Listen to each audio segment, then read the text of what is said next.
What's up, fans? We are back for round 2, Houston 2, and I can't thank you guys enough for watching last week's video, but we are back. I'm here with Brock Glover for round 2. What's up, Brock?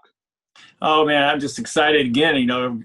First of all, I still am in shock about the round 1, having Bam Bam come out on a gas motorcycle and be able to win the opening round for 3 years consecutively. That's just phenomenal. But here we go in another race in Houston, Tuesday night. When we had Supercross on Tuesday nights, right? I know. It seems like a short while ago back in SLC, we were doing week, races, but we are here Tuesday. It's race day. I'm very excited. You guys are watching the virtual track presented by Dunlop Motorcycle Tires. And for your guys' information, race day live starts 2:30 p.m. Eastern time on Peacock. So make sure you guys check out that if you guys want to see practice and qualifying. And we're going through the track right now. It's very similar to last week.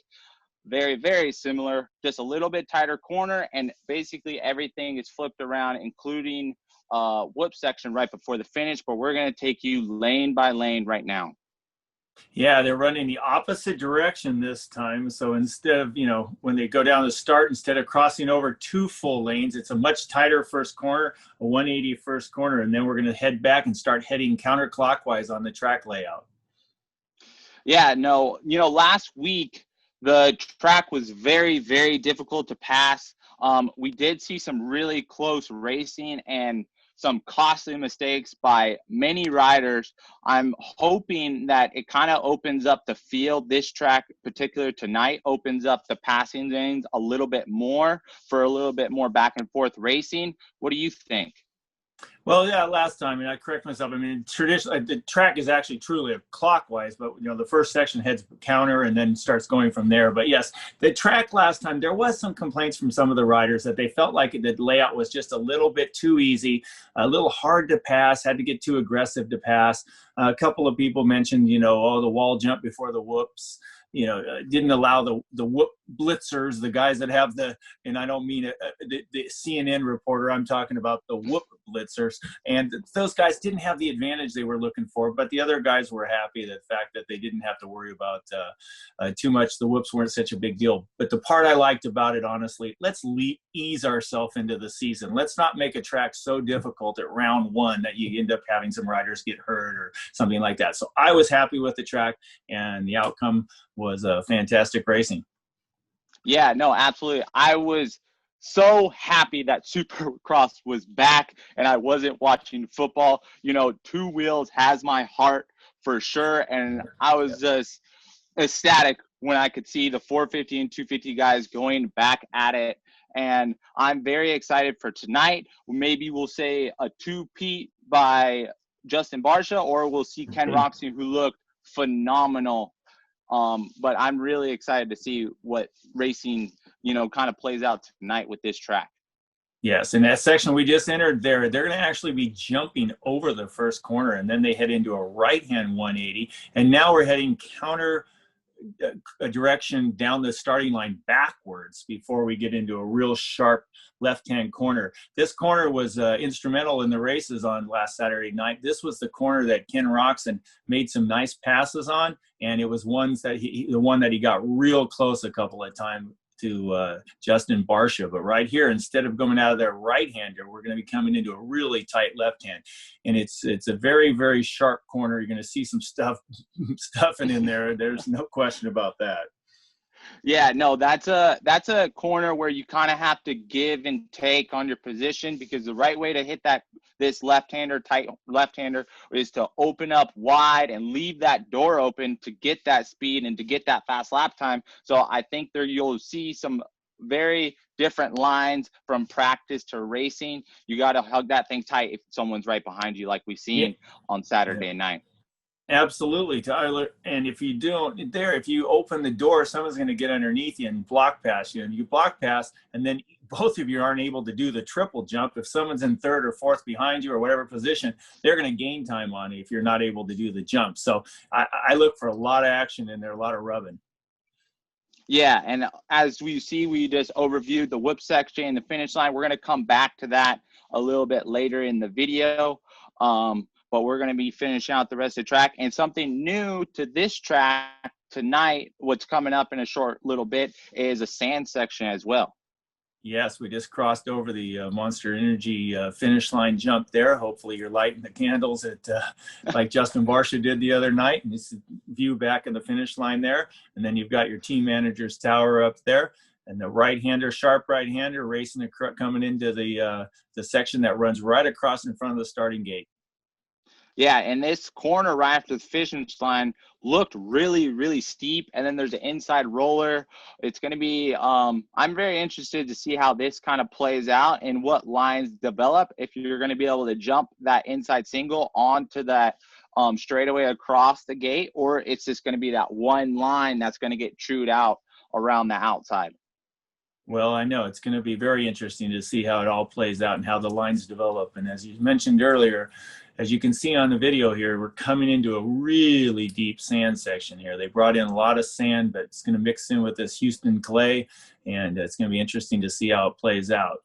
I'm going to go around the outside. Obviously, we see equipment on the track, trying to groom it a little bit more, but it's pretty darn deep, as you can see. Yeah, and you know, I really like these sand section. Dirtworks does a really good job. As you can see, they build a little clay berm around the outside to hold that sand in. And I can almost guarantee you they're going to put another dozer berm on the inside lane as well tomorrow for tonight's practice. And it's going to open up the track to another, you know, spot on this racetrack where you're going to be able to do a couple different options as well. Yeah. Entering into this rhythm section right here, as you mentioned, there's going to be some different choices for, you know, what you want to do combination wise. And so obviously the inside line, you're probably going to do something a little less speed, so you won't be able to carry as many obstacles. And the outside line, if you go the longer way around, you might be able to do another obstacle in there, but it's also, again, covering a lot more distance. So that's where we see a lot of passing. And then especially when it's leading into a really tight 180 right here. And the interesting part is, we always know a 180 with a right-hander always plays a little more interesting because of the braking situation. Obviously, your brake pedal on your right-hand side. You know, most riders prefer to do their stuffing in the left-hand corners, but these guys are so skilled. These guys are so skilled, and the current riders are trending so much more to having feet on the pegs. And I think Eli Tomac was kind of the pioneer of that. But I don't know if it came from all of his mountain biking or what, but these guys can seem to ride left and right-handers equally as well. Yeah, let's talk about Eli Tomac a little bit. He had a tough first round. He definitely needs to come back with a vengeance tonight, as Cooper Webb and some other 450 riders as well. You know, from a championship standpoint, is he hitting the panic mode right now, or is he just kind of playing it race by race?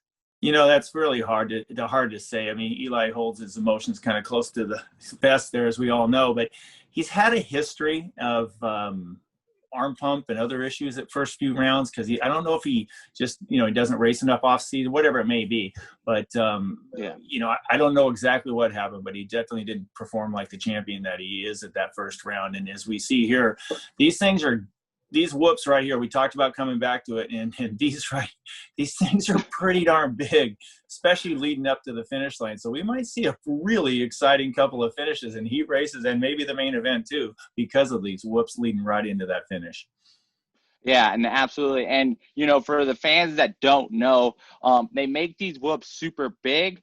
At the end of the night, I think you'll be able to see some jumpers, and, you know, you'll be seeing you know, a very chucked out line where they get a super gnarly cup, and that cup is going to be pointing, you know, back at you. And that's when they're going to start jumping so they can get a little bit more speed through that section. And hopefully we'll see some last minute passes right before this finish.